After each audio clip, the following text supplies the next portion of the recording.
ఈ మధ్యకాలంలో భార్యల చేతిలో భర్తలు హత్యకు గురవుతున్న ఉదంతాలు ఎన్నో జరుగుతున్నాయి. ఈరోజు నేను చెప్పబోతున్న కథ కూడా అలాంటిదే. కాకపోతే ఈ కథలో ఒక ట్విస్ట్, ఒక వింత జరిగింది. అదేంటో తెలుసుకునే ముందు నేను మీకు ఒక వీడియో చూపిస్తాను, చూడండి.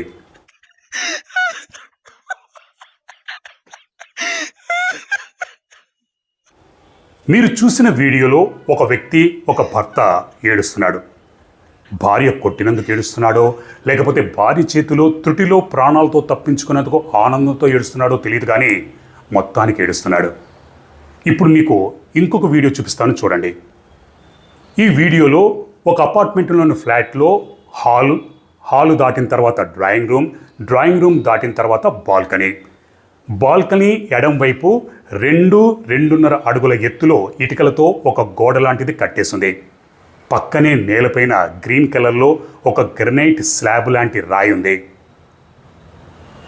అది ఒక భార్య తన భర్తని పాతి పెట్టడానికి తయారు చేసిన సమాధి, సగం సమాధి. మరి ఆ భార్య ఎవరు, భర్త ఎవరు? భార్య తన భర్తని ఎందుకు హత్య చేయాలనుకుంది? భర్త త్రుటిలో ప్రాణాలతో ఎలా తప్పించుకున్నాడు? ఈ సంఘటన ఎక్కడ జరిగింది అన్నది ఈ వీడియోలో తెలుసుకుందాం. Hello friends, welcome to crime watch with Harshavardhan. ఈ నిజమైన సంఘటన మహారాష్ట్ర రాష్ట్రంలో జరిగింది. మహారాష్ట్రలోని పూణేలోని బారామతిలో ఇంద్రప్రస్థ అనే అపార్ట్మెంట్ ఉంది. ఆ apartment 3rd floor flat number 9లో ప్రవీణ్, షర్మిల దంపతులు ఉండేవారు. అది ఆగస్టు 1వ తారీఖు ఉదయం 10 గంటలు అవుతుంది. 2 కూలీలు ప్రవీణ్ ఫ్లాట్ దగ్గరికి వచ్చారు. కాలింగ్ బెల్ కొట్టారు. షర్మిల తలుపు తీసింది. 2 కూలీల్ని ఇంటిలోకి తీసుకెళ్ళింది. బాల్కనీలోకి తీసుకెళ్ళింది. అక్కడ ఆల్రెడీ 2-2.5 అడుగుల ఎత్తులో ఇటుకలతో గోడ కట్టేసింది. పక్కనే గ్రీన్ కలర్ గ్రనైట్ స్లాబ్ ఉంది. షర్మిల 2 కూలీలతో, మీరు ఈ గ్రనైట్ని ఆ గోడ పైన పెట్టి గట్టులాగా తయారు చేసి సిమెంట్తో ప్లాస్టింగ్ అది చేయాలని చెప్పింది. దానికి 2 కూలీలు ఓకే అన్నారు. 2 కూలీలు ఆ గోడ లోపలికి గోతులోకి తొంగి చూస్తే లోపల దిండు, దుప్పటి పరిచేసి కనిపించాయి. పక్కనే సిమెంటు, ఇసుక ఇవన్నీ ఉన్నాయి. ఈ ఇసుక, సిమెంటు, ఈ పక్కనే దిండు, దుప్పటి గోతు లోపలికి ఎందుకు పెట్టారు? సర్లే, గొప్పోళ్ళు ఏమైనా చేసుకుంటారులే, మనకెందుకు. ఈ గ్రైనైట్ రాయిని పైన పెట్టేసి స్లాబ్ లాగా తయారు చేస్తే సిట్టింగ్ లాగా, లేకపోతే పూల కుండీలు పెట్టుకుంటారు, ఏమైనా పెట్టుకుంటారు, మనకెందుకు, మన పని చేసుకుని కూలీ డబ్బులు తీసుకుని వెళ్ళిపోవాలనుకుని 2 కూలీలు సిమెంటు, ఇసుక కలపడంలో నిమగ్నమయ్యారు. సిమెంటు, ఇసుక కలిపారు. Balcony, open area. అప్పుడే గాలి బలంగా వీచింది. ఆ గోతిలో ఉన్న దుప్పటి ఒకవైపు పక్కకి తొలగింది. అక్కడ మనిషి 2 కాళ్ళు కనిపించాయి. 2 కూలీలు ఒక్కసారిగా ఉలిక్కిపడ్డారు. వెంటనే వాళ్ళ మైండ్లో క్రైమ్ సినిమాలు, క్రైమ్ వెబ్ సిరీస్, యూట్యూబ్ ఛానల్స్లో వచ్చే క్రైమ్ స్టోరీస్ ఇవన్నీ తిరిగాయి. కొంపతీసి మర్డర్ ఏమన్నా జరిగిందా? ఎందుకంటే ఈ మధ్యకాలంలో మర్డర్లు చేసి ఇంట్లోనే పాతి పెడుతున్నారు. అదేవిధంగా మర్డర్ చేసి ఇక్కడే పాతి పెట్టేస్తున్నారా, లేకపోతే ఎవరైనా సజీవ సమాధి తీసుకుంటున్నారా? ఇలా రకరకాల ఆలోచనలు. 2 భయంతో వెనక్కి తిరిగి చూడకుండా ఆ ఫ్లాట్ నుంచి బయటపడ్డారు. మెట్లు గబగబా దిగి రోడ్డు పైన వచ్చి ఆయాసంతో కొద్దిసేపు రొప్పారు. ఆ తర్వాత గట్టిగా ఊపిరి పీల్చుకున్నారు. తర్వాత 112కి కాల్ చేసి పోలీసులతో, సార్ ఇక్కడ ఇంద్రప్రస్థ అపార్ట్మెంట్లోని 3rd ఫ్లోర్ ఫ్లాట్ నెంబర్ 9లో ఒక వ్యక్తి సజీవ సమాధి తీసుకుంటున్నాడు సార్, మీరు వెంటనే వెళ్ళి కాపాడండి అని చెప్పారు. పోలీసులు కొంతమంది ఇలాగే సజీవ సమాధి తీసుకుంటారు అన్న విషయాలు వాళ్ళకి తెలుసు, ఎవరైనా ఇప్పుడు తీసుకుంటున్నారా అని హుటాహుటిన ఇంద్రప్రస్థ అపార్ట్మెంట్కి వచ్చారు. ఫ్లాట్ నెంబర్ 9 ముందు నిలబడి కాలింగ్ బెల్ కొట్టారు. షర్మిల తలుపు తీసింది. ఎదురుగా పోలీసులు షర్మిలతో, అమ్మా, మాకు ఒక ఇన్ఫర్మేషన్ వచ్చింది, మీ ఇంట్లో ఎవరైనా సజీవ సమాధి తీసుకుంటున్నారా అని అడిగితే, దానికి షర్మిల, మా ఇంట్లో సజీవ సమాధి తీసుకుంటున్నారా? ఏంటి సార్, ఏం మాట్లాడుతున్నారు? మీకు ఎవరు చెప్పారు? మీకు ఎవరో తప్పుడు ఇన్ఫర్మేషన్ ఇచ్చుంటారు, ఎవరో ప్రాంక్ కాల్ చేసి ఉంటారు, మా ఇంట్లో ఎవరు సమాధి తీసుకుంటారు సార్, భలేవారే అని అనడంతో పోలీసులు కూడా, షర్మిల చూడడానికి చక్కగా ఉంది, నీతిగా, నిజాయితీగా, సాంప్రదాయబద్ధంగా సమాధానాలు చెప్తుంది, బహుశా తమకే ఎవరో రాంగ్ ఇన్ఫర్మేషన్ ఇచ్చుంటారు, ప్రాంక్ కాల్ ఎవరో చేసుంటారు అన్న ఉద్దేశంతో పోలీసులు వెనక్కి తిరిగి వెళ్ళిపోయారు. ఇక్కడ ఈ 2 కూలీలు రోడ్డు మీద నడుచుకుంటూ వెళ్తుంటే ఒక పోలీస్ ఇన్ఫార్మర్ ఎదురుపడ్డాడు. 2 కూలీలు పోలీస్ ఇన్ఫార్మర్కి జరిగిన విషయం చెప్పారు. పోలీసు ఇన్ఫార్మర్ కొద్దిగా తెలివైనవాడు. ఆ informer Baramati police station inspector శెట్టికి కాల్ చేసి, 'సార్, నాకు ఒక పక్కా సమాచారం తెలిసింది. Indraprastha apartment 3rd floor flat number 9లో ఒక వ్యక్తి సజీవ సమాధి తీసుకుంటున్నాడు. మీరు వెంటనే వెళ్ళి కాపాడండి అని చెప్పారు. పోలీసులు కొంతమంది ఇలాగే సజీవ సమాధి తీసుకుంటారు, లేకపోతే ఎవరైనా సజీవ సమాధి తీసుకుంటారా? లేకపోతే ఎవరైనా సజీవ సమాధి తీసుకుంటున్నారా? ఇలా రకరకాల ఆలోచనలు. 2 థర్డ్ ఫ్లోర్ ఫ్లాట్ నెంబర్ 9లో ఒక మర్డర్ జరిగింది. బాల్కనీలో ఆ వ్యక్తిని పాతి పెట్టడానికి ఒక సమాధి లాంటిది కూడా తయారు చేశారు. మీరు వెళ్ళారంటే నిజానిజాలు బయటపడతాయని చెప్పేసరికి ఇన్స్పెక్టర్ కానిస్టేబుల్ని తీసుకుని ఇంద్రప్రస్థ అపార్ట్మెంట్ దగ్గరికి వెళ్ళాడు. థర్డ్ ఫ్లోర్ ఫ్లాట్ నెంబర్ 9 ముందర నిలబడి కాలింగ్ బెల్ కొట్టాడు. షర్మిల తలుపు తీసింది. ఈసారి మళ్ళీ పోలీసులు కనిపించడంతో షర్మిల కొద్దిగా ఉలిక్కిపడింది. ఇన్స్పెక్టర్ షర్మిలతో, అమ్మా మీ ఇంట్లో ఉన్న మర్డర్ జరిగిందా అని అడిగితే దానికి షర్మిల, ఏంటి సార్ ఏం మాట్లాడుతున్నారు, మా ఇంట్లో మర్డర్ జరగడం ఏంటి, ఇంతకుముందే పోలీసులు వచ్చి మీ ఇంట్లో ఎవరైనా సజీవ సమాధి అవుతున్నారా అని అడిగారు, ఇప్పుడు మీరు వచ్చి మర్డర్ జరిగిందా అని అడుగుతున్నారు, మీకు ఎవరో రాంగ్ ఇన్ఫర్మేషన్ ఇచ్చుంటారు లేదా ప్రాంక్ కాల్ ఏదో చేస్తుంటారు, మా ఇంట్లో మర్డర్ జరగడం ఏంటి అని అంటే దానికి ఇన్స్పెక్టర్, లేదమ్మా మాకు ఇన్ఫర్మేషన్ వచ్చింది అందుకే ఆరా తీయడానికి వచ్చాము. సరే మీ ఇంటిని సోదా చేస్తే ఏంటనేది బయటపడుతుందంటే, మా ఇంటిని సోదా చేస్తారా, మీకు చెప్పాం కదా సార్ మా ఇంట్లో మర్డర్ ఎందుకు జరుగుతుంది, ఇంతకుముందు సజీవ సమాధి అన్నారు ఇప్పుడు మర్డర్ అంటున్నారు, సోదా చేయాల్సిన అవసరం ఏమీ లేదు అని అంటే దానికి ఇన్స్పెక్టర్, చూడమ్మా ఒకవేళ అటువంటిది ఏమీ జరగకపోతే మీకు మంచిది మాకు మంచిది, కానీ మా డ్యూటీ మేము చేయాలి కాబట్టి మీరు మా డ్యూటీ మమ్మల్ని చేయండి అని అడ్డుగా నిలబడ్డ షర్మిలని అడిగేసరికి షర్మిలకి చేసేదేమీ లేక పక్కకు తప్పుకుంది. పోలీసులు లోపలికి ఎంటర్ అయ్యారు. ఆల్రెడీ పోలీసు ఇన్ఫార్మర్ బాల్కనీలో 2.5 అడుగుల ఎత్తు ఒక గోడ లాంటిది కట్టారు అని చెప్పి ఉండటంతో పోలీసులు సరాసరి బాల్కనీలోకి వెళ్ళారు. అక్కడ 2.5 అడుగుల గోడ లాంటిది కనిపించింది. ఆ గోడ లోపలికి గోతులకి తొంగి చూస్తే దిండు దుప్పటి అలాగే ఉన్నాయి. పోలీసులు ఆ దిండు దుప్పటిని బయటికి తీశారు. కానీ లోపల ఎటువంటి మనిషి లేరు, ఎటువంటి డెడ్ బాడీ కూడా కనిపించలేదు. దాంతో పోలీసులు ఒకరి ముఖాలు ఒకరు చూసుకున్నారు. పోలీస్ ఇన్ఫార్మర్ ఏమన్నా తప్పుడు ఇన్ఫర్మేషన్ ఇచ్చుంటాడా అని అనుకున్నారు. సరే ఇల్లు మొత్తం సోదా చేయాలని బెడ్రూమ్లోకి వెళుతుండగా షర్మిల అడ్డుకుంది. సార్ ఆల్రెడీ మీరు చూశారు కదా, బెడ్రూమ్లోకి వెళ్ళాల్సిన అవసరం ఏంటంటే, సరేనమ్మా మా పని మమ్మల్ని చేసుకొని అని బెడ్రూమ్లోకి వెళ్ళారు. బెడ్రూమ్లో ఒక మూల ఒక వ్యక్తి స్పృహ లేకుండా నేలపైన పడున్నాడు. తలకి గాయాలున్నాయి, తల నుంచి రక్తం కారుతుంది. అది చూసిన పోలీసులు షాక్కి గురయ్యారు. షర్మిలతో, ఆ వ్యక్తి ఎవరు, తలకి దెబ్బలు ఎలా తగిలాయి, రక్తం ఎందుకు కారుతుంది అని అడిగితే దానికి షర్మిల, ఆ పడిపోయిన వ్యక్తి నా భర్త సార్, పేరు ప్రవీణ్, నిన్న రాత్రి మేమిద్దరం గొడవ పడ్డాం, మాట పెరిగింది, దాంతో నాకు కోపం వచ్చింది, నేను బ్యాట్ తీసుకుని నా భర్త తల మీద 4 దెబ్బలేశాను, స్పృహ తప్పి పడిపోయాడు అని చెప్పింది. పోలీసులు ప్రవీణ్ని హుటాహుటిన దగ్గరలో ఉన్న హాస్పిటల్కి తీసుకెళ్లారు. మహిళా పోలీసులను పిలిపించారు. పోలీసులు షర్మిలను తీసుకుని పోలీస్ స్టేషన్ తీసుకెళ్లారు. షర్మిలని విచారించారు. కానీ షర్మిల అదే పాట పాడింది, రాత్రి మా ఇద్దరికి గొడవైంది, మొగుడు పిల్లల తర్వాత గొడవలు పడవా, నా కోపం వచ్చింది, బ్యాట్తో కొట్టాను, స్పృహ తప్పి పడిపోయాడు అని పదే అదే ఆన్సర్ చెప్పింది.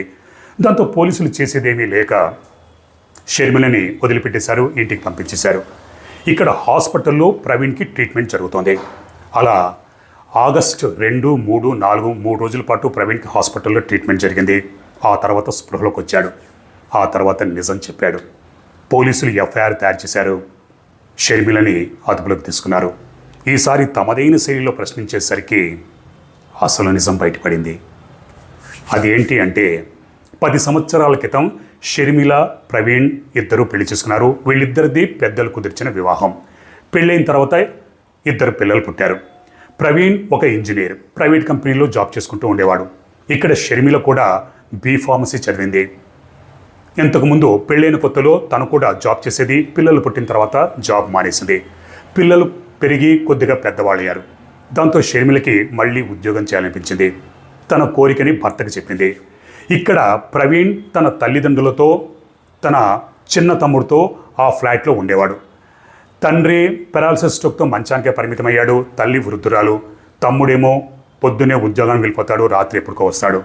మరి తన భార్య కూడా ఉద్యోగానికి వెళితే పిల్లల్ని ఎవరు చూసుకుంటారు అన్న ఉద్దేశంతో ప్రవీణ్ షర్మిలతో, నువ్వు ఉద్యోగం చేయాల్సిన అవసరం లేదు, ఇంట్లోనే ఉండి పిల్లల్ని చూసుకోని చెప్పాడు. ఈ విషయం మీద ఇద్దరూ గొడవ పడుతూ ఉండేవారు. షర్మిలకి ఉద్యోగం చేయాలన్న కోరిక ఉంది, కానీ భర్తేమో కాదంటున్నాడు. దాంతో ఈ విషయం మీద ఆలోచించి తన స్వేచ్ఛకి స్వాతంత్రానికి తన భర్త అడ్డొస్తున్నాడు, బయట హ్యాపీగా ఉద్యోగం చేసుకుని తిరగాలనుంది, భర్త వద్దంటున్నాడు అని షర్మిల ఒక దారుణమైన నిర్ణయానికి వచ్చింది.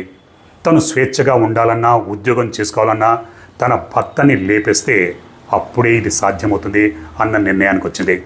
మరి మర్డర్ చేయొచ్చు, చేసిన తర్వాత డెడ్ బాడీని మాయం చేయడం ఎలా? హత్య చేసిన తర్వాత డెడ్ బాడీని అక్కడికి తీసుకెళ్ళి ఇక్కడ తీసుకెళ్ళి పడేయడం ఎందుకు, ఇంట్లోనే పాతిపెడితే పోలా అన్న ఒక ఐడియా వచ్చింది. ఆ ఐడియాకి తగ్గట్టే జూలై చివరి వారంలో కూలీలను పిలిపించి బాల్కనీలో 2.5 అడుగుల ఎత్తులో ఒక గోడ లాంటిది చుట్టూ బాల్కనీలో కట్టింది.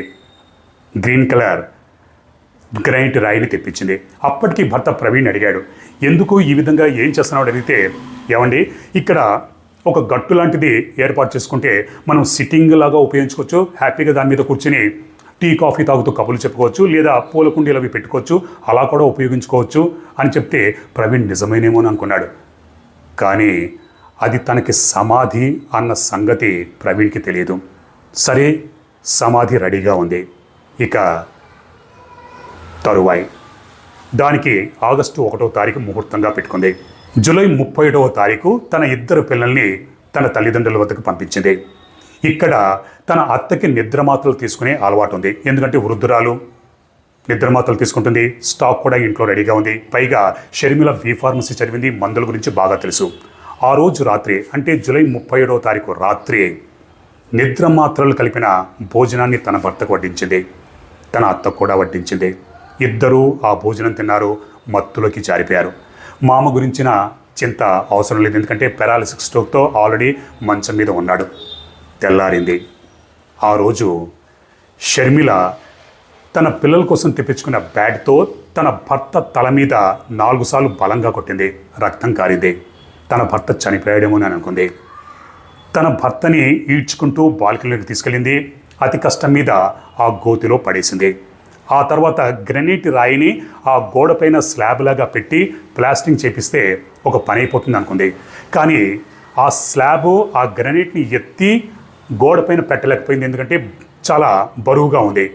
ఎంతో ప్రయత్నించింది కానీ ఎత్తలేకపోయింది. ఈ లోపల తెల్లారిపోయింది. అత్త స్ప్రోలోకి రావచ్చు. పొద్దున్నే మరిది ఉద్యోగానికి వెళ్ళాడు. మరిది వచ్చాడంటే జరిగిన నిజమంతా బయటపడిపోతుంది. ఏం చేయాలా అని ఆలోచించింది. సరే, టెంపరీగా తన భర్త శరీరం కనిపించకుండా పైన దిండు దుప్పటి కప్పేసింది. ఆ తర్వాత కూలీలను పిలిపించి ఆ స్లాబ్ లాంటిది ఏర్పాటు చేస్తే ఒక పని అయిపోతుందని 2 కూలీలను పిలిపించింది. ఆ కూలీలతో ఆ గ్రానైట్ రాయిని స్లాబ్ లాగా ఆ గోడపైన ప్లాస్టింగ్ చేయమని చెప్పింది. ఇక్కడ తన భర్త బతికే ఉన్నాడు అన్న సంగతి షర్మిలకు తెలియదు. ప్రవీణ్ నిద్రమాత్రల ప్రభావం చేత, అలాగే తలపైన 4 సార్లు బలంగా కొట్టినా కూడా రక్తం అది కారింది. కానీ ప్రాణాలతోనే ఉన్నాడు, స్పృహలో లేకుండా ఉన్నాడు. కానీ ఈ విషయం షర్మిలకు తెలియదు. ఎప్పుడైతే తెల్లారిందో కొద్దిగా స్పృహలోకి వచ్చాడు, కాళ్ళు 2 కదిలాయి. అది చూసిన కూలీలు ఇమీడియట్గా పోలీసులకి ఇన్ఫామ్ చేశారు. పోలీసులు రంగప్రవేశం చేసి ఇన్వెస్టిగేషన్ చేయడంతో ఈ అటెంప్ట్ టు మర్డర్ ఉదంతం బయటపడింది. ఒకవేళ కూలీలు పోలీసులకి ఇన్ఫామ్ చేయకుండా ఉంటే ప్రవీణ్ సజీవ సమాధి అయిపోయేవాడు. భవిష్యత్తులో ఈ నిజం బయట పడవచ్చు, పడకపోవచ్చు. కానీ అదృష్టం బాగుండి ఒక భర్త భార్య చేతిలో హతమవకుండా ప్రాణాలతో బతికి బయటపడ్డాడు. ఆ తర్వాత పోలీసుల ఇన్వెస్టిగేషన్లో షర్మిలకి డిప్రెషన్ అని ఒక మానసిక వ్యాధి ఉన్నట్టుగా గుర్తించారు. ఎందుకంటే ఇక్కడ తనకు ఉద్యోగం చేయాలి, స్వేచ్ఛగా తిరగాలి, కానీ తన స్వేచ్ఛని భర్త అడ్డుకుంటున్నాడు. ఈ విషయం మీద ఆలోచించి షర్మిల డిప్రెషన్కు గురైంది. ఆ డిప్రెషన్లో ఇటువంటి దారుణమైన నిర్ణయం తీసుకుంది అన్న విషయం పోలీసుల ఇంటరాగేషన్లో బయటపడింది. కాకపోతే తన భర్తని ఈడ్చుకుంటూ ఆ 2.5 అడుగుల గోతులో ఎలా పడేసింది, ఆ తర్వాత గ్రనైట్ రాయిని నిజంగా లేపలేకపోయిందా, అది అంత బరువుందా, ఇందులో షర్మిల ఒక్కతే చేసిందా లేకపోతే మరో వ్యక్తి సహకారం ఏమైనా ఉందా, అలాగే వివాహితర సంబంధం ఏమైనా ఉందా అన్న కోణంలో కూడా పోలీసులు విచారిస్తున్నారు. షర్మిలకి సంబంధించిన కాల్ డేటా, CDR, CC ఫుటేజ్లు ఇవన్నీ పోలీసులు పరిశీలిస్తున్నారు. ఆ రోజు బయట నుంచి ఎవరైనా వ్యక్తి ఆ అపార్ట్మెంట్లోకి అడుగుపెట్టాడా అన్న కోణంలో కూడా పోలీసులు విచారిస్తున్నారు. మనిషి చనిపోయిన తర్వాత అంతిమ సంస్కారాలు, దాన సంస్కారాలు శ్మశానాలలో జరుగుతాయి. శ్మశానాలు ఊరికి దూరంగా ఉంటాయి. కానీ ఈ మధ్యకాలంలో మనిషిని ఇంట్లోనే పాతిపెట్టేస్తున్నారు. కొంతమంది హాల్లో, కొంతమంది బెడ్రూమ్లో, కొంతమంది కిచెన్లో, కొంతమంది బాత్రూంలో పాతిపెట్టి బాత్రూమ్ పైనే స్నానం చేస్తున్నారు. ఆ స్టోరీ నేను ఆల్రెడీ చెప్పాను. ఇలా హత్యలు చేయడం, ఇంట్లోనే పాతిపెట్టేయడం రివాజుగా మారిపోయింది. ఇక్కడ షర్మిల కూడా బాల్కనీలో సమాధి తయారు చేయాలన్న ఐడియా ఎక్కడి నుంచి వచ్చింది? సినిమా నుంచి ఏమైనా తీసుకుందా, వెబ్ సిరీస్ నుంచా, క్రైమ్ యూట్యూబ్ ఛానల్స్ నుంచి తీసుకుందా, మరి ఎక్కడి నుంచి ఇటువంటి ఐడియా తీసుకుంది అన్న కోణంలో పోలీసులు విచారిస్తున్నారు. ఎందుకంటే బాల్కనీలో సమాధి కట్టడం అన్న ఒక ఏం చెప్పాలి, ఇది ఇన్నోవేటివ్ లాంటి ఐడియా షర్మిలకి ఎక్కడి నుంచి వచ్చింది, ఎవరిచ్చారు అన్న కోణంలో కూడా పోలీసులు విచారిస్తున్నారు. ఏది ఏమైనా ప్రవీణ్ తన భార్య చేతిలో త్రుటిలో ప్రాణాలతో తప్పించుకున్న వ్యక్తిగా ఈ మధ్యకాలంలో అటువంటి భర్తగా వార్తల్లో నిలిచిపోయాడు. అందుకే మరి భార్య కొట్టినందుకు ఏడుస్తున్నాడో, భార్య చేతిలో త్రుటిలో ప్రాణాలతో తప్పించుకున్న ఆనందంలో ఏడుస్తున్నాడో తెలియదు, కానీ మొత్తానికి ఏడుస్తున్నాడు. మరి మీరేమంటారు? మీ అభిప్రాయాన్ని కామెంట్స్లో నాకు తెలియజేయండి. రేపు మరో నిజమైన క్రైమ్ స్టోరీతో మిమ్మల్ని కలుసుకుంటాను. అప్పుడు దాకా మీరు మీ కుటుంబ సభ్యులు క్షేమంగా, సురక్షితంగా, అప్రమత్తంగా ఉండాలని కోరుకుంటూ మీ హర్షవర్ధన్.